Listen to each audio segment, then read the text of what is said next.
வணக்கம். மாலை முரசு செய்திகளை விரிவாக பார்ப்பதற்கு முன் தலைப்புச் செய்திகள். தமிழக அமைச்சரவையில் செந்தில் பாலாஜி மற்றும் சாமு நாசர் ஆகியோர் மீண்டும் அமைச்சர்களாக பதவியேற்பு. செந்தில் பாலாஜி அவர்களை பதவியேற்பு உறுதிமொழியும் ரகசிய காப்பு உறுதிமொழியும் எடுத்துக்கொள்ளுமாறு கேட்டுக்கொள்கிறேன். செந்தில் பாலாஜி என்னும் நான் சட்டப்படி அமைக்கப்பெற்ற இந்திய அரசியலமைப்பின்பால் உண்மையான நம்பிக்கையும் மாறாப்பற்றும் கொண்டிருப்பேன் என்றும் இந்திய நாட்டின் ஒப்பில்லாத முழு முதல் ஆட்சியையும் ஒருமையும் நிலைநிறுத்துவேன் என்றும் தமிழ்நாட்டு அரசின் அமைச்சராக உண்மையாகவும் உளச்சான்றின்படியும் என் கடமைகளை நிறைவேற்றுவேன் என்றும் அரசியலமைப்பிற்கும் சட்டத்திற்கும் இணங்க அச்சமும் ஒருதலை சார்புமின்றி விருப்பு வெறுப்பை விலக்கி பலதரப்பட்ட மக்கள் அனைவருக்கும் நேர்மையானதை செய்வேன் என்றும் உளமாற உறுதிமொழிகிறேன்.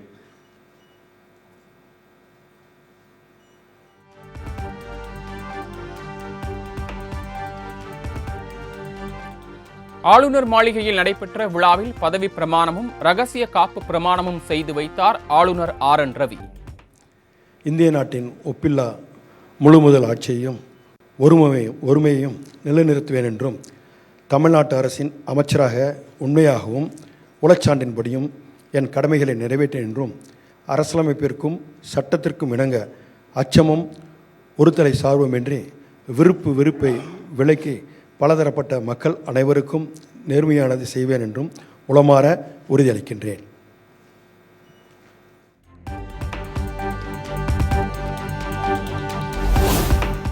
கோவி செழியன், ராஜேந்திரன் ஆகியோர் புதிய அமைச்சர்களாக பதவியேற்பு.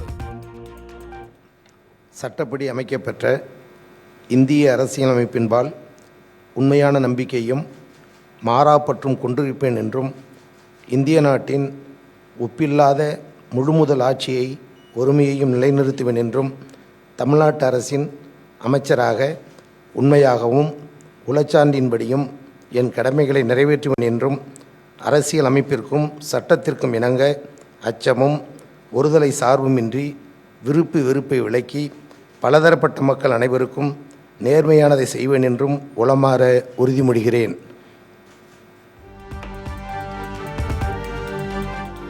பதவி பிரமாணமும் ரகசிய காப்பு பிரமாணமும் செய்து வைத்தார் ஆளுநர் ஆர்.என். ரவி. சட்டப்படி அமைக்கப்பெற்ற இந்திய அரசியலமைப்பின்பால் உண்மையான நம்பிக்கையும் மாறாப்பற்றும் கொண்டிருப்பேன் என்றும் இந்திய நாட்டின் ஒப்பில்லாத முழுமுதல் ஆட்சியையும் ஒருமையையும் நிலைநிறுத்துவேன் என்றும் தமிழ்நாட்டு அரசின் அமைச்சராக உண்மையாகவும் உளச்சான்றின்படியும் என் கடமைகளை நிறைவேற்றுவேன் என்றும் அரசியலமைப்பிற்கும் சட்டத்திற்கும் இணங்க அச்சமும் ஒருதலை சார்புமின்றி விருப்பு வெறுப்பை விலக்கி பலதரப்பட்ட மக்கள் அனைவருக்கும் நேர்மையானதை செய்வேன் என்றும் உளமாற உறுதி கூறுகிறேன்.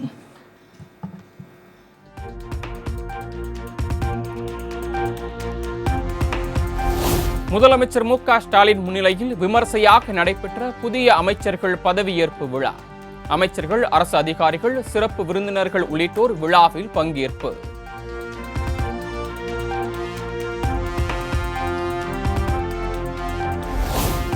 துணை முதலமைச்சர் உதயநிதி ஸ்டாலின் தனது குடும்பத்துடன் விழாவில் பங்கேற்பு. பூங்கொத்து கொடுத்து வரவேற்றார் தமிழக தலைமை செயலாளர் முருகானந்தம்.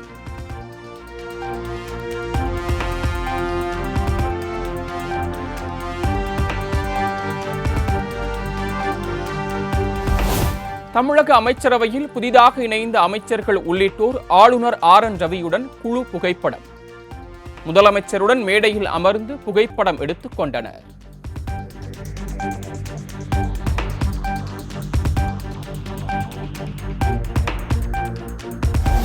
பதவியேற்பு விழாவில் வைகோ, செல்வ பெருந்தகை, திருமாவளவன், முத்தரசன், ஜவாஹிருல்லா உள்ளிட்ட கூட்டணி கட்சி தலைவர்கள் பங்கேற்பு.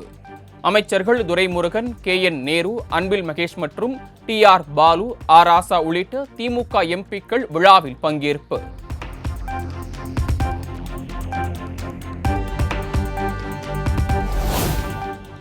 அமைச்சர் செந்தில் பாலாஜிக்கு மீண்டும் மின்சாரம் மற்றும் மதுவிலக்கு ஆயத்தீர்வைத்துறை ஒதுக்கீடு. ஆவடி நாசருக்கு சிறுபான்மையினர் நலன் மற்றும் வெளிநாடு வாழ் தமிழர் நலத்துறை ஒதுக்கீடு.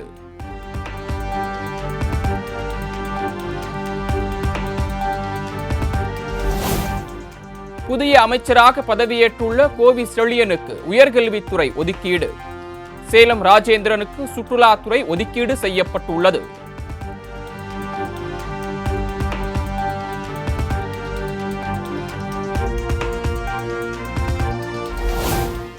அமைச்சர் முத்துசாமி வசமிருந்த மதுவிலக்கு ஆயத்தீர்வைத்துறை பறிப்பு, வீட்டு வசதித்துறையை மட்டும் முத்துசாமி கவனிப்பார் என அறிவிப்பு.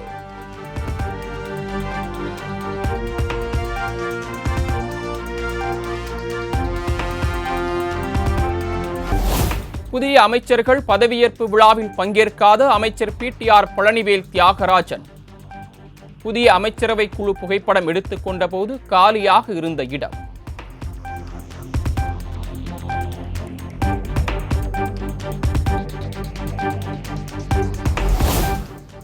புதிய அமைச்சர்களாக பதவியேற்றுக் கொண்ட 4 பேரும் முன்னாள் முதல்வர் கருணாநிதி நினைவிடத்தில் மரியாதை.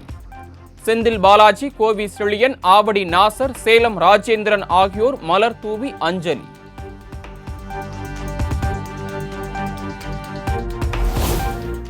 தமிழ்நாடு அரசின் தலைமை கொறடாவாக முன்னாள் அமைச்சர் க ராமச்சந்திரன் நியமனம். தலைமை கொறடாவாக இருந்த கோவி செழியன் அமைச்சராக பதவியேற்ற நிலையில் அறிவிப்பு.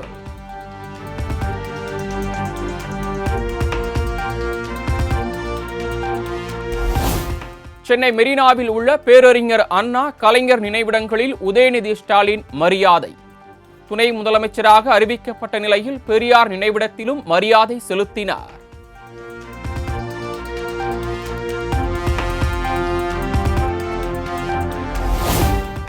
துணை முதலமைச்சர் என்பது பதவியல்ல, பொறுப்பு என்பதை உணர்ந்து செயல்படுவேன் என உதயநிதி பேட்டி. மக்களுக்காக இன்னும் அதிகமாக உழைக்க வாய்ப்பு கிடைத்திருப்பதாகவும் நெகிழ்ச்சி. பொறுப்பை கொடுத்துருக்குறாங்க. துணை முதலமைச்சர் அப்படின்னு ஒரு புதிய பொறுப்பு கொடுத்துருக்காங்க. இது பதவி அல்ல, பொறுப்பு என்பதை உணர்ந்து இன்னும் அதிகமாக இந்த மக்களுக்காக உழைப்பதற்கான வாய்ப்பை கொடுத்துருக்குறாங்க. இதுக்கு நான் தமிழக முதலமைச்சர் கழக தலைவர்களுக்கு, பொதுச் செயலாளர் அவர்களுக்கும் அனைத்து எனக்கு ஒரு புதிய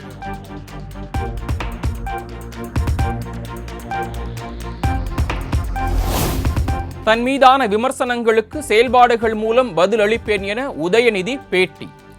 வாழ்த்து கூறியவர்களுக்கும் விமர்சிப்பவர்களுக்கும் நன்றி என பதில்.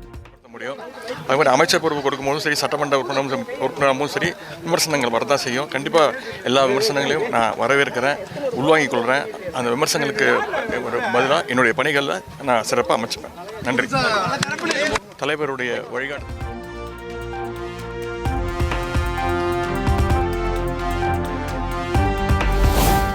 துணை முதலமைச்சராக அறிவிக்கப்பட்டதை அடுத்து தனது எக்ஸ் சமூக வலைதள பக்கத்தின் முகப்பு பக்கத்தை மாற்றினார் அமைச்சர் உதயநிதி ஸ்டாலின். திமுக இளைஞரணி செயலாளர் துணை முதலமைச்சர் என மாற்றம் செய்தார்.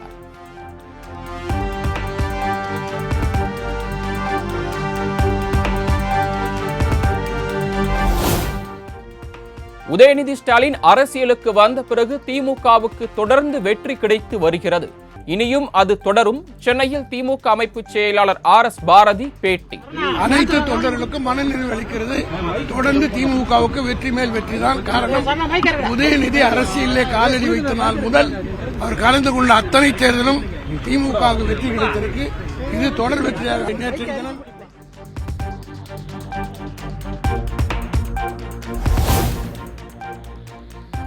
துணை முதலமைச்சராக பொறுப்பேற்க உள்ள அன்பு இளவல் உதயநிதிக்கு வாழ்த்துக்கள். எக்ஸ் பக்கத்தில் விடுதலை சிறுத்தைகள் கட்சியின் தலைவர் திருமாவளவன் வாழ்த்து.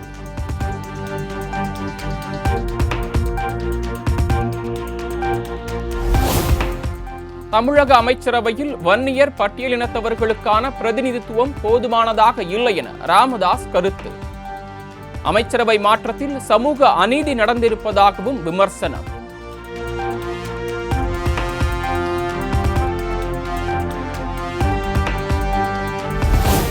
திராவிட மாடல் என்றால் வாரிசு அரசியல், குடும்ப அரசியல், ஊழல் அரசியல். கோவையில் பாஜக MLA வானதி சீனிவாசன் கடும் விமர்சனம்.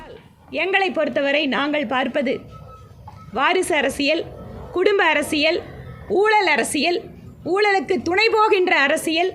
தன்னுடைய மந்திரி சபையிலே 1/3 பங்கு அமைச்சர்கள் ஊழல் குற்றச்சாட்டிற்கு ஆளானவர்களை வைத்துக்கொண்டு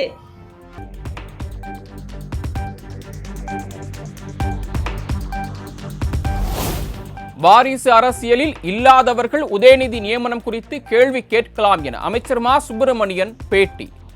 விமர்சிப்பவர்கள் வாரிசு அரசியலில் இருக்கிறார்களா என பார்க்க வேண்டும் எனவும் கருத்து.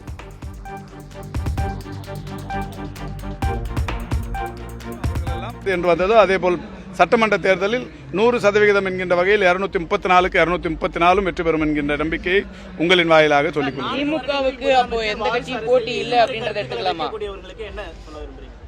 யாரெல்லாம் வாரிசு இல்லையோ அவங்கெல்லாம் இதை பேசலாம். வாரிசு இல்லாதவர்கள் தங்களுக்கான வாரிசுகள் யாருக்கு இல்லையோ அவர்கள் எல்லாம் என்று வந்ததோ அது.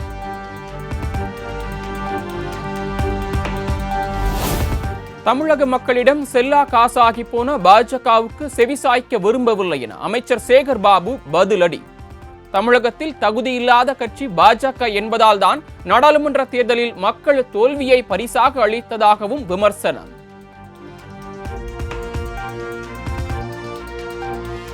நாங்கள் செவிசாய்க்க தயாராக இல்லை. தமிழக மக்களின் நலனையும் தன்னுடைய தோளிலே சுமக்கின்ற அளவிற்கு திடகாத்திர உணர்வு கொண்டவர் மாண்புமிகு துணை முதல்வராக இன்றைக்கு பொறுப்பேற்கின்ற அன்பிற்கினிய அருமை அண்ணன் உதயநிதி ஸ்டாலின் என்பதை அனைவரும் நன்றாக அறிவார்கள். ஆகவே பாரதிய ஜனதா கட்சியை போன்ற தமிழக மக்களிடம் செல்லா காசாகிவிட்ட கட்சிகளுடைய கூற்றுக்கு நாங்கள் செவிசாய்க்க தயாராக இல்லை.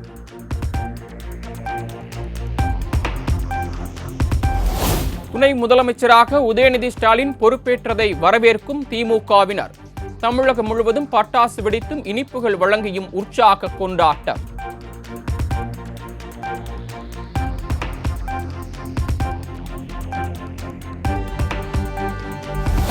நெல்லை, கன்னியாகுமரி, தூத்துக்குடி உள்ளிட்ட 9 மாவட்டங்களில் நாளை கனமழை பெய்யக்கூடும். சென்னையை பொறுத்தவரை அடுத்த 48 மணி நேரத்திற்கு மிதமான மழை பெய்யக்கூடும் எனவும் வானிலை ஆய்வு மையம் தகவல்.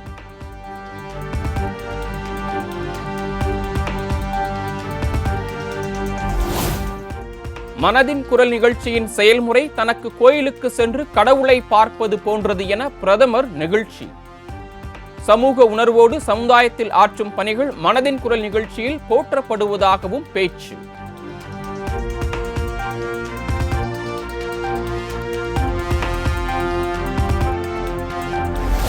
மழைக்காலத்தில் தண்ணீரை சேமிப்பதன் மூலம் பஞ்சம் வரும் நேரத்தில் சமாளிக்க முடியும். கடந்த சில வாரங்களாக பல்வேறு மாநிலங்களில் பெய்து வரும் மழையை குறிப்பிட்டு பிரதமர் அறிவுறுத்தல்.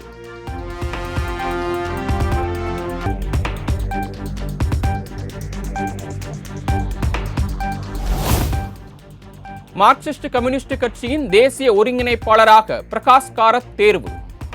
மார்க்சிஸ்ட் கம்யூனிஸ்ட் கட்சியின் மத்திய குழு முடிவு.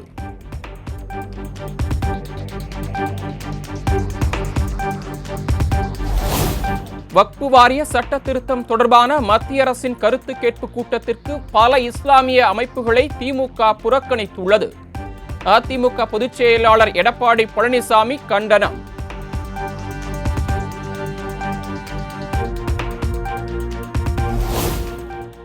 விஜயகாந்த் பாடல் போஸ்டர்களை படத்தில் பயன்படுத்த காப்புரிமை கேட்க மாட்டோம். லப்பர் பந்து படத்தில் விஜயகாந்த் தொடர்பான காட்சிகள் மக்களை ஈர்த்த நிலையில் பிரேமலதா பேட்டி.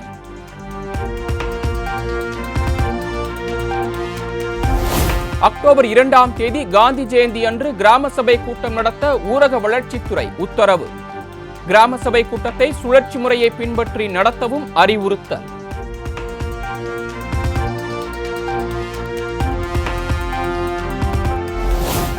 சென்னை அண்ணா பல்கலைக்கழகத்திற்கு 13வது முறையாக மின்னஞ்சல் மூலம் வெடிகுண்டு மிரட்டல். சோதனையில் புரளி என்பது தெரிய வந்ததை அடுத்து காவல்துறையினர் தீவிர விசாரணை.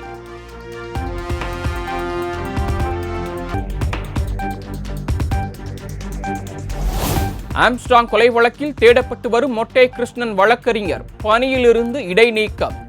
தமிழ்நாடு போலீஸ் அளித்த புகாரில் அகில இந்திய பார் கவுன்சில் நடவடிக்கை.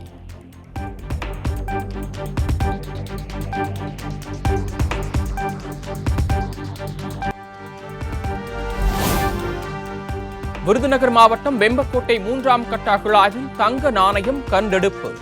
17ஆம் நூற்றாண்டு புழக்கத்தில் இருந்த தென்னிந்திய தங்க காசு என ஆய்வில் தகவல்.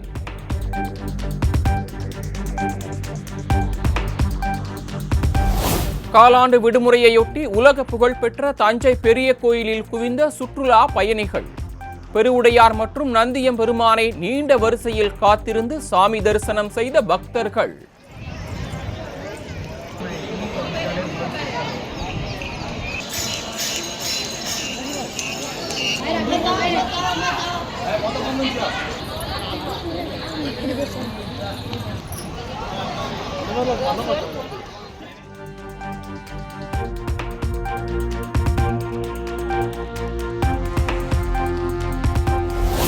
சதுரகிரி சுந்தர மகாலிங்கம் கோவிலுக்கு செல்ல நாளை முதல் அக்டோபர் 2ஆம் தேதி வரை பக்தர்களுக்கு அனுமதி.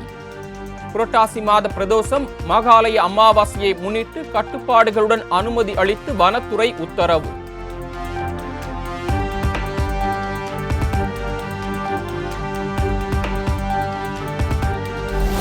பள்ளி மாணவர்களுக்கு காலாண்டு விடுமுறை விடப்பட்டுள்ளதை அடுத்து கொடைக்கானலில் குடும்பமாய் குவிந்த மக்கள்.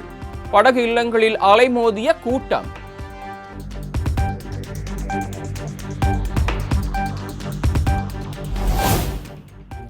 கனமழையால் ஏற்காடு கிளியூர் நீர்வீழ்ச்சியில் பெருக்கெடுத்து ஓடும் தண்ணீர்.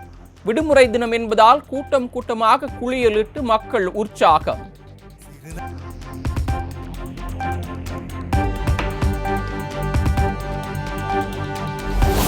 நீலகிரி மாவட்டம் உதகையில் விடுமுறை நாளையொட்டி குவிந்த சுற்றுலா பயணிகள். தாவரவியல் பூங்காவில் புகைப்படம் எடுத்தும் நடனமாடியும் மகிழ்ந்த மக்கள்.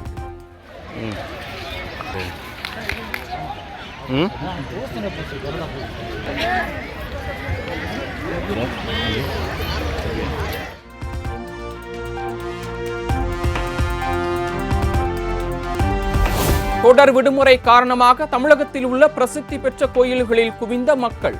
அதிகாலை முதலே பல மணி நேரம் நீண்ட வரிசையில் காத்திருந்து சாமி தரிசனம்.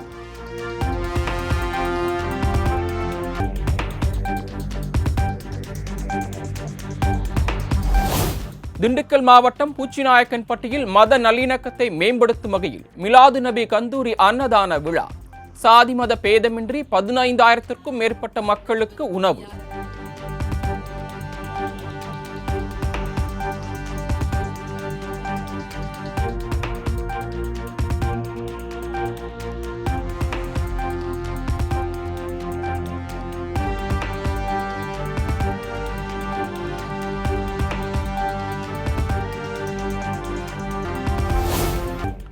மாநில அரசுகளை ஆளுநர்கள் என்ற ரிமோட் கண்ட்ரோல் மூலம் ஆட்சி செய்ய மத்திய அரசு விரும்புகிறது.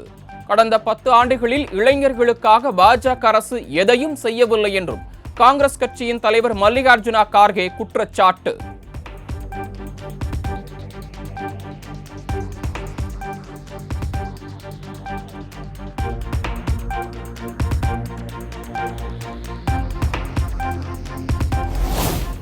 திருப்பதி ஏழுமலையான் கோயிலில் சாமி தரிசனம் செய்தார் உச்சநீதிமன்ற தலைமை நீதிபதி சந்திரசூட்.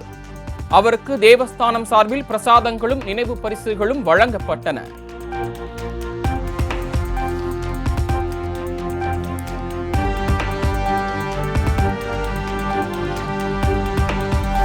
சர்வதேச கிரிக்கெட்டில் இருந்து ஓய்வு பெற்று 5 ஆண்டுகளான வீரர்களை அன்கேப்டு பிளேயர் ஆக அணியில் தக்க வைக்கலாம். பிசிசியின் புதிய அறிவிப்பால் IPL-இல் தோனி மேலும் ஒரு சீசன் விளையாடுவார் என ரசிகர்கள் எதிர்பார்ப்பு.